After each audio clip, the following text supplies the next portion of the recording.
character, please? Mr. Lewin, Team Manager. What kind of Lewin? Kenny Lewin. Kenny? Yeah, man. Okay.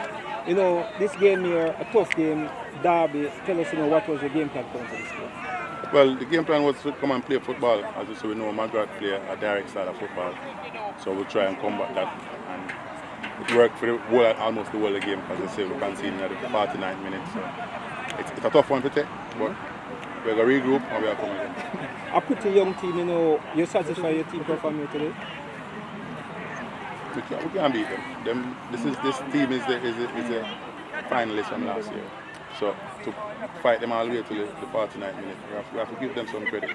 Yes, we have so many experience and it's sure at the last minute, but we have to fix it. No, but this, although they lose quite a few players, so it was just by the game. Remember, them have a program and it's a bit ago. We have a program, we have a young team as I just mentioned. So we'll get there. And the first game, and we're going to learn from it.